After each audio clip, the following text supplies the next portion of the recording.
So you're on your way home from work. It's dusk. You get off the bus or the train or park up the car, and then you walk along that street towards your own house or your apartment block. And it's at that point in the evening when people have got their curtains open and you can see, they've got the lights on and you can see right inside those rooms, those lounges and kitchens even.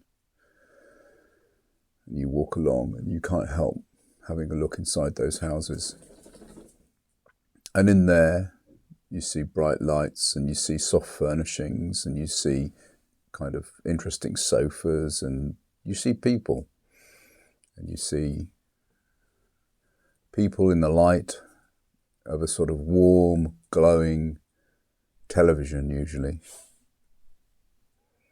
And they might be cooking, they might be just watching the TV, they might be sitting together and eating. But the point is that as you walk past, you don't feel like you belong inside those houses. You don't really feel that you ever had an opportunity to become part of that world. That somehow you were living in a shadowland. There you were outside in the street, damp, maybe it's damp, kind of November evening. 6 o'clock. You're an outsider. You don't feel like you belong. You wondered how those people got in there. How did they do it? How did they achieve it? What's the difference between them and me? So what is this thing about how you feel about when you're living in the Shadowlands? And sometimes it's something, an idea that goes on for the rest of your life. Imagine your entire life feeling that you are living in the shadows of what you think ordinary, normal people experience. You can call them the middle classes, you can call them the bourgeoisie, you can just call them the others, it doesn't really matter. The point is that you feel separate, you feel detached. And where did it start? Where did this feeling start? Maybe you spent too long in your bedroom listening to Joy Division or something. Sitting in there with your little rollies at 16, 15, 14. Putting on that sort of slightly depressing, slightly industrial Joy Division music. Might not be Joy Division, it could be anything. It could be Neil Young's Harvest, it could be whatever. It could be Pink Floyd's The Wall. But the kind of music that in a way sends you on an inward journey to some extent. It's kind of music that places you in some dark place often. But of course it's a dark place of comfort because perhaps you're already feeling that you're different, you're an outsider. And that's the question, are you different? Or are the people in those houses when you walk past, lounging around in the glow of that TV, would they feel the same when they were walking home? Before they put the lights on, before that house had come alive with people, before of course somebody had reached for the remote control and turned on that television. Did they feel the same? Because you feel special probably, don't you? You feel different, you feel special. This is something that troubles me a little bit. I think just to digress a little bit, I think one of the most wretched words that have come into common usage recently is that word empath. And I think they even take it further. They call themselves the indigo children. A lot of people now saying that they're an empath. And if they don't use the word empath or they don't use the word an indigo child, they use the word that they're hypersensitive or supersensitive. In other words, they're special. Somebody who is an empath is somebody who feels the troubles in other people in the world so much that it's as if it is happening to them. But also it goes further than that. They have a special instinct for life. They have a special key to the pain and the suffering and what goes on, and they have to take it on board themselves. Have you ever see anybody call themselves an empath or an indigo child, or saying that they are hypersensitive in that intuitive kind of almost kind of ESP sense, extrasensory perception, the sixth sense, then I would be very wary indeed. I don't think it's a good idea to single yourself out on absolutely no evidence that you are a special person in this world, and to assume that everybody else is some kind of unfeeling dullard and you're the special one, and you feel such pain when you walk around, and it's difficult for you, you know. It's a racket you can use for anything, isn't it? But there you are. That's just a personal issue I've got. But the reason I mention that is not just for a bit of a laugh. That was fun, wasn't it?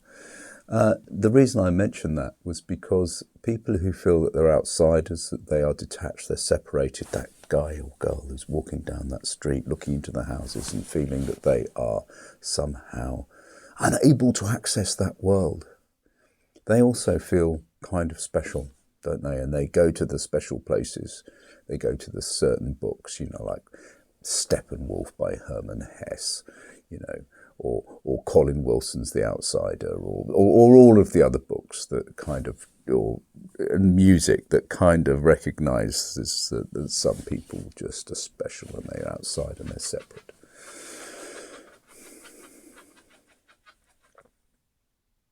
Time to check that this phone is working and that I am recording. Let's do it very delicately. Yep. But the thing is that it's a real feeling, isn't it? And it's a feeling that is, I mean, it's almost like no other. You walk along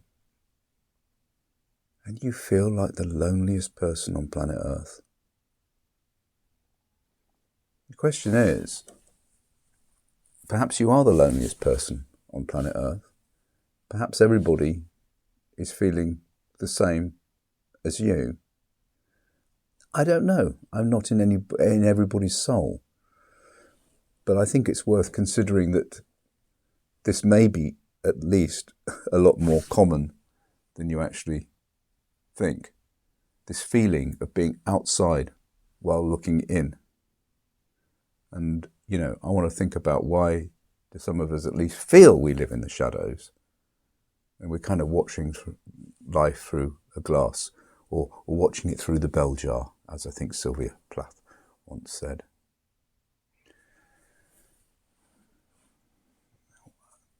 We often use this feeling as an opportunity to make value judgments about other people. So we don't like their rituals, you know, we don't really understand them. The ritual of the suburban family as we walk along that rainy road. We don't like the rituals, the routine, the consistency of it all. Somehow we see it as a kind of a frightening kind of trap, a Groundhog Day situation perhaps. Cliches like, you know, they're just sitting around watching TV, you know, with a chicken in the oven. So we use it as an opportunity to make a value judgment about them, and also to make a value judgment about ourselves, which is to say, well, it's some sort of pity, isn't it, that I'm not made for this world isn't for me. You know, I'm an outsider because I'm special, because I think more. I'm a deeper thinker. But at the same time as that, perhaps you would care to admit that actually you want to be in that house. You want to be in that house, that warm glow of that big TV, the couple of kids maybe running around. Maybe, you know, they're in the kitchen, they're cooking. And it's very safe. And also they're in a house. You know, they're in an actual house made of bricks. Something's going all right for them, isn't it? So there's a tension. I don't want it, but I do want it. It revolts me, but please let me in. I think it's time to decide, where you are with this. I think it might make life a little bit easier. The problem is that to be a conscious human person, that you are going to be separate. It's all inside here, and it's the same for them. And there probably isn't the disconnect you feel. It's almost always worth having a chat with some stranger if you get an opportunity. And I mean a chat where you can, dig a little bit deeper into their life story. And almost universally, it doesn't matter where they come from, who they are, old or young, maybe not too young because they haven't had an enormous life story before them. You'll find that there are often incredible similarities. This is another way that we have to try and make sense of the world, isn't it? Does everyone feel like me, or am I special? Well, these are good questions. We are, as Heidegger says, we're thrown into this world. What the hell do we do once we're here? Now, you know that in my personal opinion, I don't believe in meaning or purpose or ambition or anything like that. I'm not saying that they're not good things to do as a pastime, but I don't think any of them will give you any real ultimate salvation or satisfaction. Because I think that life is basically a set of coping strategies which are disguised in various forms and rituals and routines and ideas and beliefs and even values. I think it's all to do with a coping strategy, nothing else. I mean, why should it be anything else? I mean, if you're a rabbit and you go out in the morning, I mean, your life is about sort of coping with whatever's going on. And I don't think that we're as different from the animals as we think. Of course, we are different from the animals insofar as we're a delusional species. We're a crazy, insane, delusional species. And that's not opinion, that's just a simple fact. We are a delusional animal. Our brains love complete and utter delusion. No other animal lives in a world of delusion. So there you go. So, I don't know where all this comes from. I don't know why some people, feel very profoundly that they don't fit in. And I don't know what they can do about it. The thing is that trying to ingratiate yourself into a connected world, if you like, can often lead to what you feel is rejection, because the nuts and bolts of the connected world, they require sort of rather practical and pragmatic actions in order to get there. It doesn't happen easy. None of the things that are going on in that house, which hasn't shut the curtains yet, none of that came very easily. Generally, it was incredibly difficult. For a start, you have to form long bonds of relationships. Maybe that's something that you would find difficult. I don't know. You also have to sacrifice yourself completely. Maybe you don't want to sacrifice yourself. Maybe you are in search of your authentic self, and that's what's important to you, rather than sacrificing yourself. What do I mean by sacrificing yourself? What I mean is that you've got to become a person of duty. If you're going to have children, for example, it is an act of sacrifice, an act of duty. And if you're going to, keep a job down, to some extent, that's an act of duty, getting up every morning and going there. So these rewards, if you like, the comfortableness, the coziness, the security, the relationships that are presumably quite rich in their own way, hopefully, you can't just bang on the door and go in there. You have to be devoted to a new form of being. And that's not easy when you've got other ideas about the world. Remember, those darker ideas, perhaps, that you learn from the Joy Division lyrics, or some of Neil Young's more acoustic sounds, or some kind of wailing Van Morrison deep into the soul lyric, whatever. The point is that these things that you have digested for whatever reason and have formed inside you this steel ball from which you cannot move easily into that other world behind the glass. The little fireplace roaring, the people chatting quietly. Now, obviously, I'm slightly exaggerating what might be going on in every house for comic effect. There's nothing more important, is there, than the ego, your sense of self.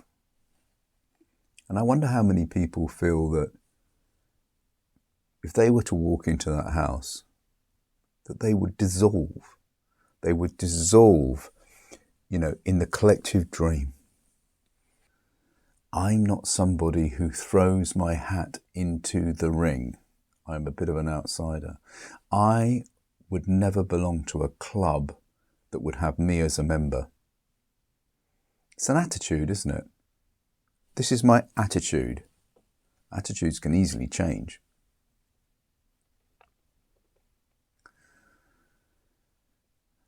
I just don't like the idea that some minds are tuned differently. I'm not saying that people aren't different. I mean, of course, I'm different from everybody else as well, and I'm a kind of sum total of everything that's gone behind, and that's gone before. I'm a sum total of, listening to Pink Floyd's Animals in the dark over and over and over at 14 or 13,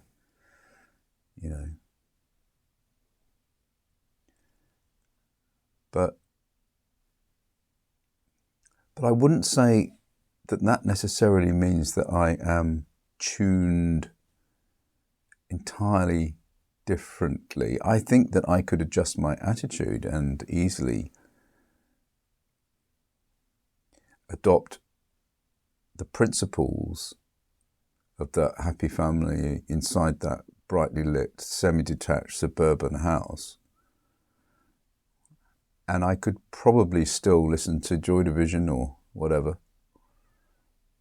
The two may not be mutually exclusive in the way that we feel they are viscerally. It could be done. I'm just kind of putting out some food for thought, really. But it's difficult. Because you'll probably give yourself away, wouldn't you, quite quickly?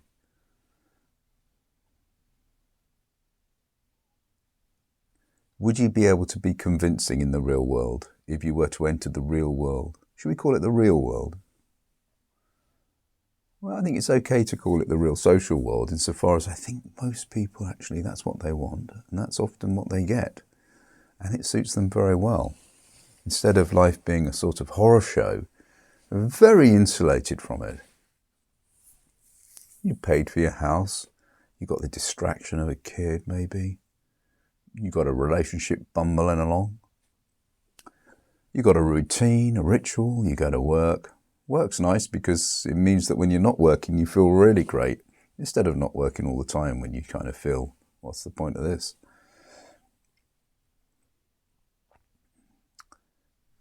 Yeah, maybe you'd give yourself away in the real world. Maybe they'd see through you. You'd have to play it straight, wouldn't you, for a while, till you got used to it. What do they say? What's that phrase? You've got to something till you something. You've got to act it. You've got to fake it till you make it. That's right, sorry. It's very early in the morning here. Let me have a sup of tea, might help my brain. You've got to fake it till you make it. So there you are, this kind of outsider, right? You're listening to Unknown Pleasures. Ripped t-shirt, pair of old jeans, knackered old trainers, tiny studio flat, bit messy. First day at work. You shave, you shower, you put on the shirt Now, if you live in some countries, they even make you wear a tie. Wait, put your tie on, and then you put your back straight. Oh, this sounds like Jordan Peterson, doesn't it? This is what he would say: clean your room, and you go out into the world, and you walk tall, and it's all a bit of a sham, but you could do it, couldn't you? You could get away with it. If you went on a date, instead of trying to prove that you're wacky and you're crazy and you're different and you understand, Jean-Paul Sartre's concept of existential woe,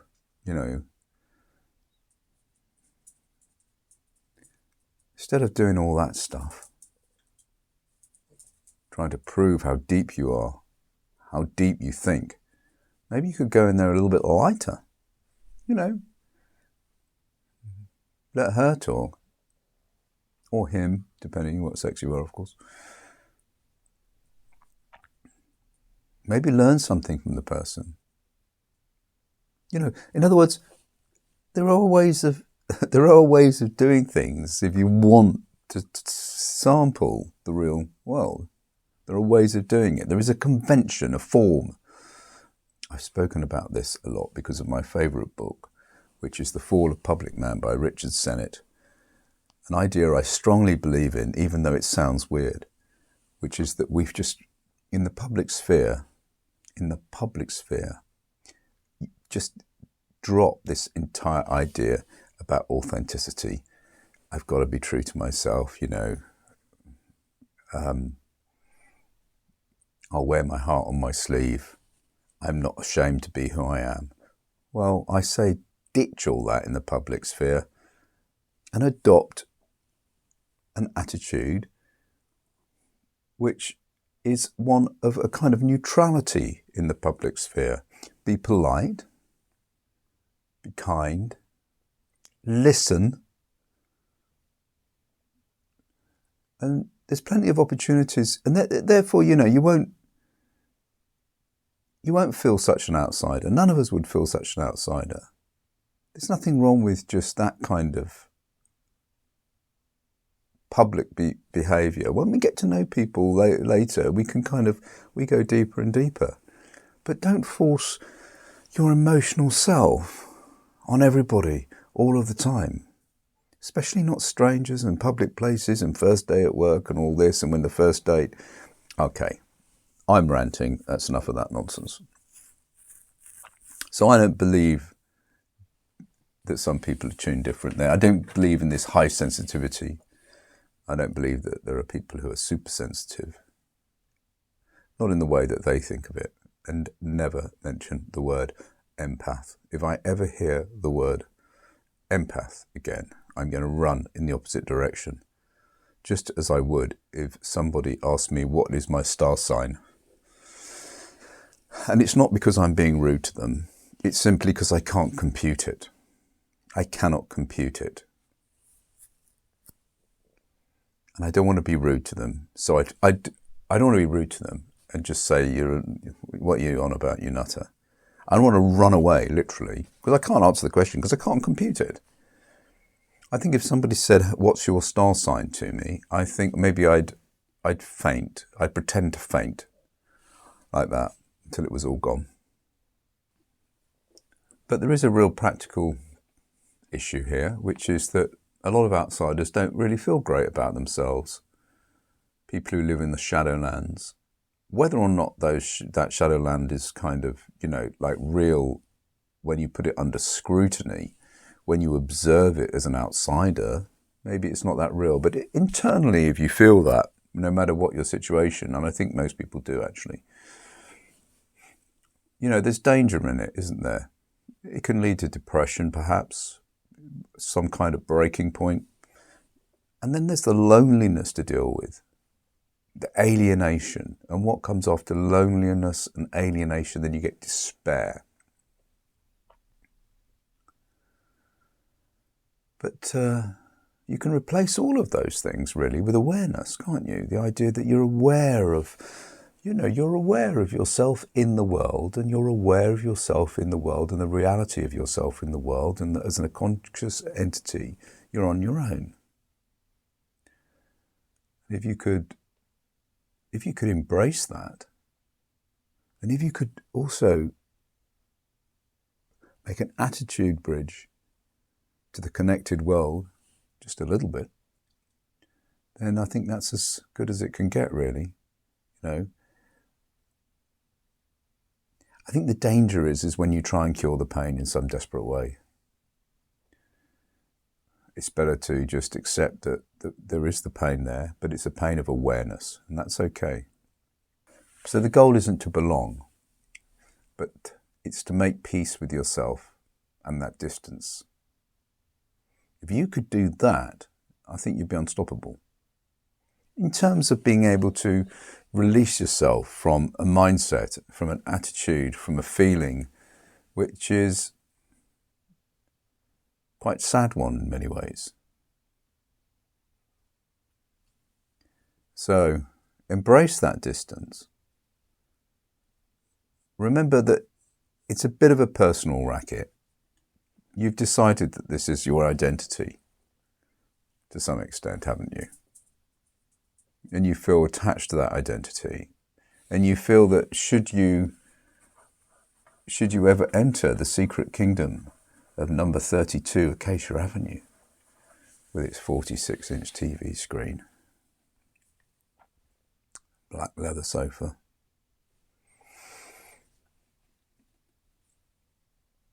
then you'll disintegrate, you'll fall apart, you won't be anybody anymore. Well, that's a feeling, isn't it, that you've got? It's not true. It could be your destiny if you wanted it to be, if you want to make the sacrifices, and if you want to adjust your attitude. But if you want to, if you genuinely don't want to feel connected, you're not willing to put the work in, and I don't blame you if you don't.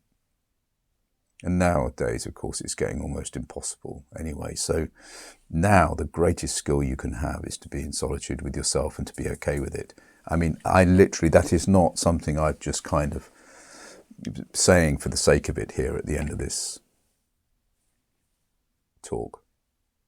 I genuinely think that being at peace with yourself in utter solitude can be the most rewarding gift you can give yourself, learning how to do it. Maybe I'll talk about that in a video a couple of weeks, because there is a technique on how to do it, but it's extremely difficult. Most people cannot stand a second without some form of distraction, and they certainly can't stand more than a couple of hours without other human company. And they are desperate. Feeling of being on their own, physically even, can be incredibly disturbing and frightening.